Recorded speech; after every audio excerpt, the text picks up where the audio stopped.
Adesimama ye mo bibia chia de bago kansi adwumadie so ewo Badwam so ene anopay ene Friday 16 March 2012 edu samri ya dia na timisa agudie mu nsem ne de bro ba bibia o de ko twi ko brema no ne ahwie ni nyina aguo amaso ahu se de nsem ne esi eko ntie de anopade adu so asese de nsem ne ebro na nsem no fisem ka ho Grand Plavi 7 of it ho nsem kakra ewo sa so ene nsem kakra ka so ye be kwa akopie mu ethics committee dwedwe be no mu die se afse de esan so mani abre yakon mo nsem wanto mo so okekon mo che ebo adwuma ye kopie mu amano no so ene big draw no toja onion eno UEFA Champions League last 8 na se quarter final draw no eba be toja ne hu ba bia obi apo befa na fi Allianz Arena 2012 final no do betimi akopie mu ho elite 8 no na omo ba be draw ne dia mo Europa League ne so de be ba be toja eno ahu se de esi equality we di ensem aka na ene ye de brao ewa ago kansi adwumadie no so medi ede Adam eje Tony Adams me na medi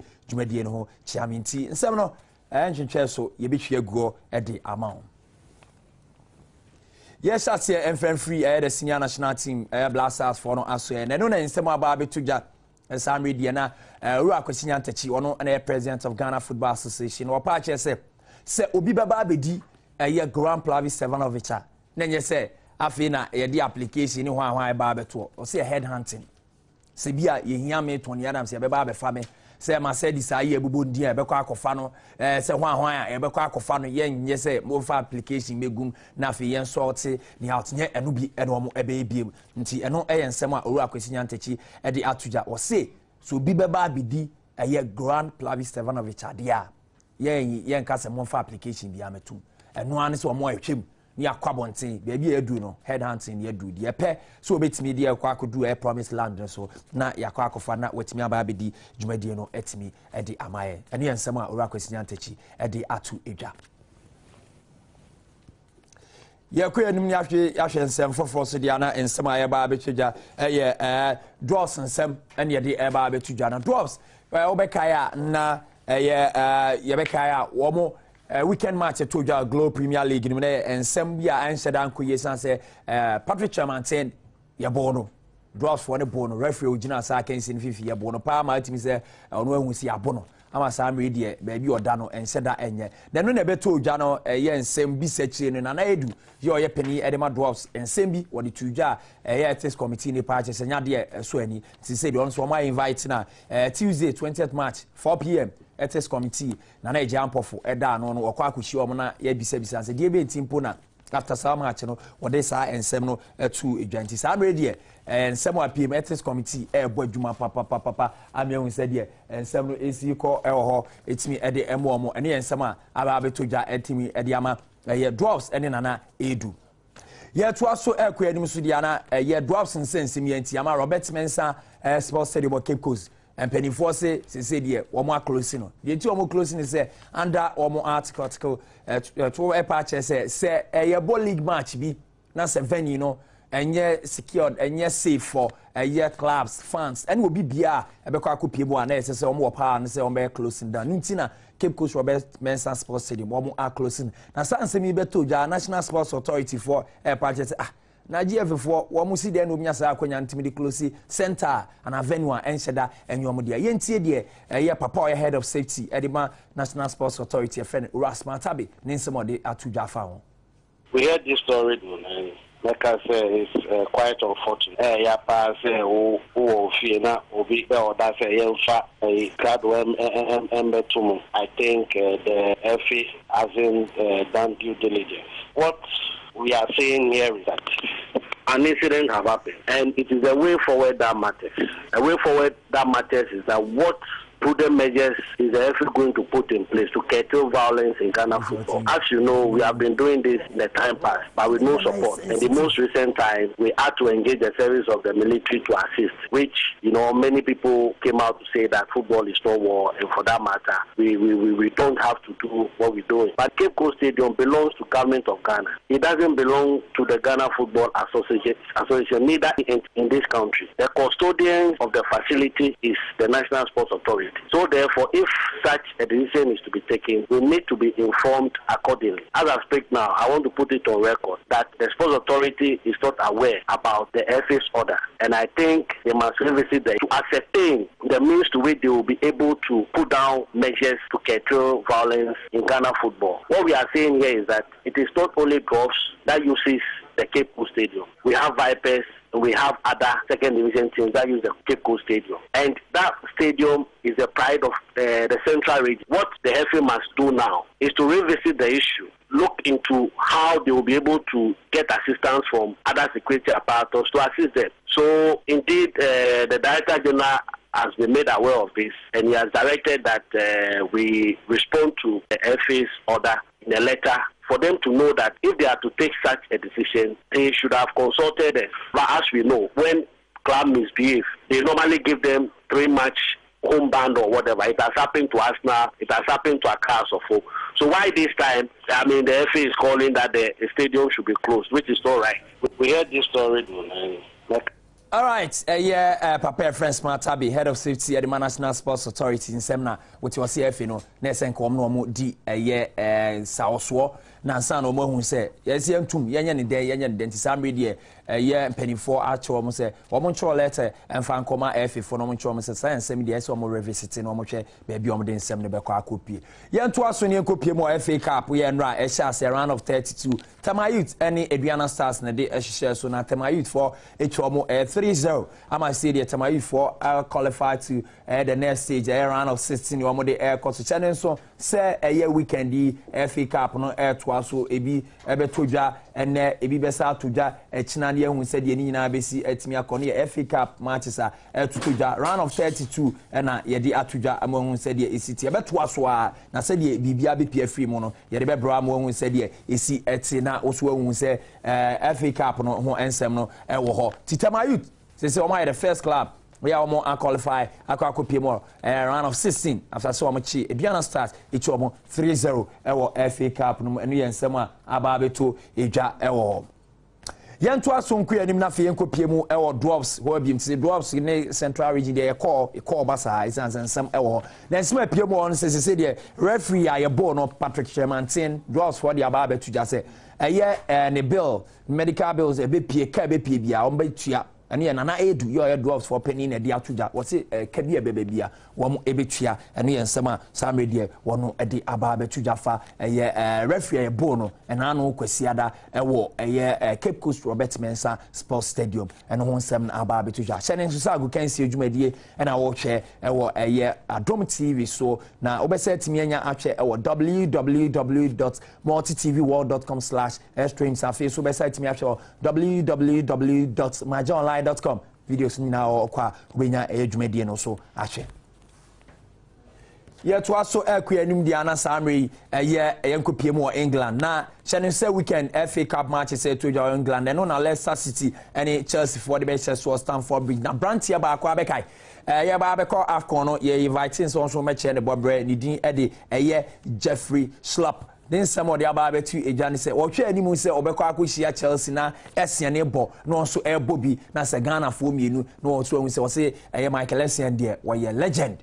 One who is a bourbon, a quanimu pay to Yanat at Tatata, now on the air bourbon idea, Nenny Ebejapani and Summer, a Jeffrey Schlupp at the Ababe Tuja, Afa, a year FA Cup meeting, one cha, Tuja, a year Chelsea and Leicester City. So when ya say Yamana Konya soon see a kind Libya or party say a bayan de depa, Jeffrey Schlupp and some and honor at the Abba, Samedi, Mibium, Eguamon, CDC, etc. Yanku yanim yankofa yankofa UEFA Europa League no ensem enfamro enra the two Manchester clubs, the blue side, the red side, Manchester United and Manchester City omina free mu poto anko yan for mafi obo go England ani mase enye Chelsea pa enka England na areho ebepie mu eho nti enra yesha de kwa Sporting 40 Man City free na face so Athletic Bilbao so Manchester United for a free mu. Athletic Bilbao have knocked Manchester United out of the Europa League. 3-2 up from last week's first leg at Old Trafford. Fernando Llorente extended their lead with that stunning volley from a long-range pass after 23 minutes. Bilbao doubled their lead after the hour. Oscar de Marcos pouncing with a half volley. to send the home fans into raptures. Wayne Rooney scored a consolation goal, but United lost 2-1 in the evening and 5-3 on aggregate. Yo creo que el equipo ha estado muy bien, ¿no? Here is Gaisque Toquero saying, I think the team did a very good job. We applied a lot of pressure, so much they couldn't even breathe. We put them under the most pressure we could from the kick-off until the final whistle. That's why they lost so many balls and couldn't attack us. We deserved to win, and so did our fans. Manchester City's European campaign is also over after the closest of games with Sporting Lisbon at the Etihad. Sporting snuck the first leg 1-0 and made it 2 after a stunning free kick from Matheus Fernandes. And the tie looked as good as dead when Ricky van Wolfswinkel made it 3-0 overall. But whatever Roberto Mancini said at half-time seemed to work. City struck back on 60 minutes through Sergio Aguero before Mario Balotelli's penalty here. Edin Dzeko then left City needing a single goal with 8 minutes to go. Even goalkeeper Joe Hart tried to help find it, but it wasn't to be. Sporting through on away goals. Out of 10 for German side Schalke after they crushed 20 Enschede 4-1. The Dutch side took an early lead. Klaas-Jan Huntelaar level on the evening. Scored his second from the penalty spot. His 8th of the campaign. American international Jermaine Jones made it 3-1 to put Schalke ahead for the first time in the tie. Spanish star Raúl with the assist. Huntelaar completed his hat-trick. Schalke caught 20 on the break. 4-1 the final score, 4-2 on aggregate. Atletico Madrid are safely through after coasting past Besiktas. Leading 3-1 from the first leg in Spain, Adrian extended their lead on 26 minutes. Radamel Falcao then grabbed his 6th goal of the tournament in the 83rd minute. The 2010 champions progressing 5-1 on aggregate. Valencia reached the quarter-finals after holding PSV Eindhoven to a 1-1 draw in the Netherlands. French international Adil Rami broke the deadlock for the Spanish 2 minutes after half-time. PSV levelled just after the hour. Swedish striker Ola Toivonen scoring. Not enough, the Dutch are out 5-3 on aggregate.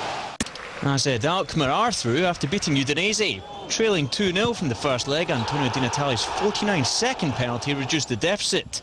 Nick Vergever was sent off for the foul. Di Natale then grabbed a second on 15 minutes. But Eric Falkenberg got 10-man AZ out of jail. The Dutch through 3-2 on aggregate. Elsewhere, Metalis Kharkiv beat Olympiacos 2-1. That ended 2-2 overall. Hanover stunned Standard Liège 4-0. That sends the Lower Saxons from Germany through 6-2 on aggregate. And all those other scores you've just seen in picture form. Just to recap, Valencia, AZ Alkmaar, Atletico Madrid and Athletic Bilbao all coasting through.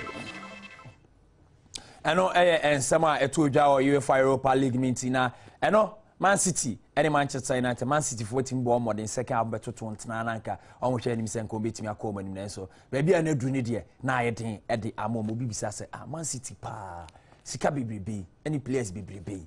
UEFA Europa League in po. Wintimi common. And will be the Ababe to just was this hammer there. Man City and Manchester United. We need now a club now could PMU. That's a EP and no Sabahon. I just won't come. It's as I feel no pen. I can say, Wamu ebit me at Man City and Manchester United.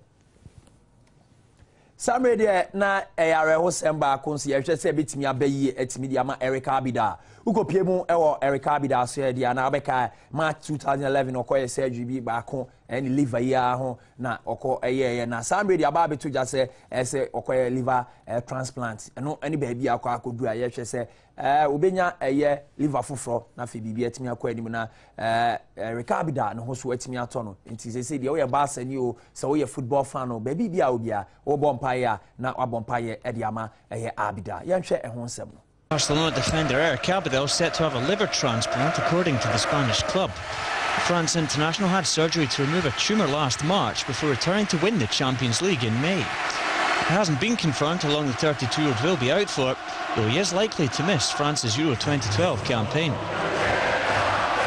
And here the club captain, Carles Puyol, says the changing room is very moved, which is normal. This kind of news is very tough. When you see him, well, he's the one who motivates us, so that's very important. It'll make us even stronger. The most important thing is that he gets better, and that's that. eno Carlos Puyol Tarzan na ya friend no ne nsem o kan edefa Eric Abidal se utin nsem bi se aya na anodin but ni ngom nyina bompa ye de ma Eric Abidal se transplant no beating akoye na ne ho atimi ato no asa be come said ye akoye se adwene be kan ma 2011 wom timiji Champions League no isi womo enaiso yanku yanim na fe ene ukopie mu UEFA so ye de ana elite clubs ye wo Europe no womo enwotwe ya some media draw na ba betuja eno ye UEFA Champions League draw na ye de ba betuja na ye hu se de obia ba bia obefa akọ Apo Nicosia ewo ho Chelsea ewo ho Benfica ewo ho Marseille ewo ho Barca ewo ho Real Madrid ewo ho Bayern Munich ewo ho AC Milan ewo ho AC Milan ajibi Real Madrid ajibi ocho omo aji kese krade Real Madrid 9 AC Milan 7 Bayern Munich aji 4 Barca so aji 4 Saso na Marseille ajibi Benfica ajibi enu Chelsea nyebi Nicosia so enyibi ye behwe se de draw no ebesi atimi akobi ahwe de obenya no na fe omo kon akọ omo animu a omo kan kono ene matimi akoye atimi adi ama ace clubs nti ene de by 11 na draw no atimi aba betu ya hye ne so say UEFA Europa League ne so draw no eba betu ya de ebo late 8 no na me de mabobon you obi ahwe animi on kan wo dia na 2011 2012 sa the elite clubs 8 ye wo Europe no on kan ho bi nti Manchester United ne ho mu nyina wo mo en kan ho bi ene yensem asambe de be de tuja e di amanti e be hye draw ne de be ko bia e be piepie mu amo ho se de obi a de okwa akohia no na de ono so e be ni route ye obefa akwa akopie mu e wo final no ye be tuja Alliance Arena yanku yanim na afi Colombia enso atoyentem asiwo ntokwa ye soccer out bia ya enche bi ekosi ewo Egypt ya obeka nipa be over 70 na ewu ye ya charge nipa bebre se wo mo kan obi na ma sa atoyentem no ebisi ukopie mu Colombia so dia na akensie ba ku toja America eni Deportivo Cali na dia akensie nhyes wo Cali na no na gidigidi ebepie mu ma nipa 11 sa media wo mo prepra pa ehu paye na dia nwanwa ne se before match na fans of the two clubs nipo Asia akase sese de ye pasundwie papa nti ya so yensa omo abobambobo omo se ni nyina na e crocodile John omo de fafa nipa ni mu akwa omo ko de akansi ni kwose so afi de entokwa na asi wo ho a utimu se nipa bebre etimi prepare ye hwe se de ho ensem ebeba bepie na so bibia etimi akoye na ye bompa ese Ghana ade bi nsi bi sanse sa to enchem ne de ya na e hard nti football fans ya mrano brand mu kopie mu e stadium na ye hwe bona ye nyintum se results e bepie bia ye besom sa at the end of the day se referee na mo dia ye tri GFA review committee or reviewing the performance na fe say asutwe bu aye diamanti ma ye mfa emrane nsem said ye bo Patrick Chairmantino ye mane nye a thing of the past yanku yanim ne yankoche tennis akansi aye todwa ewo US Indian Wells eno ema ni mema nyina na yehwe ema ne de se pempem ko semi final no ema no ye ba ko aye set omohwe se de besi akoyehwe eho nsem. Tennis and Serbian 15th seed Ana Ivanovic reached the semi-finals in Indian Wells with a straight sets winner of Marion Bartoli, the French 7th seed. Ivanovic, a former French Open champion, who'd beaten defending champion Caroline Wozniacki in the previous round, took the opener 6-3. Trailing 2-1 in the second set, Bartoli called for a timeout to have her blood pressure checked. Former champion Ivanovic showed no mercy, closing out the match 6-4. Tennis on some betu jana share ye hwe me mana fam su dia na Gail Simon quarter final no modu John Isner echa na 2-1 ti John Isner kwa akopie mu e wonanim sa so na one Martin de Porto so ne Roger Federer de be hye so David Nalbandian eso ene Rafael Nadal so de wo mo de ne be hye so ne hu se de esi etie eno tennis kansi agusu toja US we Indian Wells latest na ye de abro no amohu se de no so esi ko ehunti yana ensem be bia ye de bro na so wo hu se de si etie yeah sorry so e wa go kensi nemo yemfa FA Cup round of 32 no fixtures no ento ho ema wo hu se de esitie weekend se de besi akọ round of 32 FA Cup fixtures no na ye de bro na wo hu se de ebesi etimi akọ eho nti ade a etimi ekọ animo etimi edema said we see ehuno no eno na ye de to edwa de ama round of 32 round of 32 and ho ensem and as media ababe to ejanitina yegina no so na ye di agokansi edwumadie no aba na wie ye ene Friday said you only Friday so you do the ana say wabiem open na bibia atimi akoso na Prince Kwame post production chawe heavy mu heavy omo aba na yetimi din nsem na ebro maso IT so bo no ho emodin na free Richard Water sa no dey say akwa no watwam for the Richard Water cameraman David McCarthy so bodjuma pa light black it do Friday there say yeah na me soldiers no say me bu bi edin black sa so na Gregory na free mami adwoa director hwegum na bibia ko animo Ben set designer also aboa pa na free engineer makeup artist enti eno so ane egina na afei ene agokansi edwumadie no ye de aba na wie na ebo Mohammed Ali nsem no ya na me de enti me bia se me ka e de chew eno am kan chechebu ma me tan kan say do si kan and just say I'm the greatest. I said that even before I knew I was. I'm the greatest. I said that even before I knew I was. Nti fatu ko to dem me se me bia de ka na abekwa akodu sa empempen so no eno so na me gina na me di agokansi edwumadie na ba na wie ye me din e di Adam eje Tony Adams sene so me sorry so na kaba e di pensemu e ba beto aso na bibia kom am yakua so di afisem beto aso odwumadie no na bo weekend ya oniema bia ye ne se di obesi aye na edu Monday a obetimi akọ adwuma makramo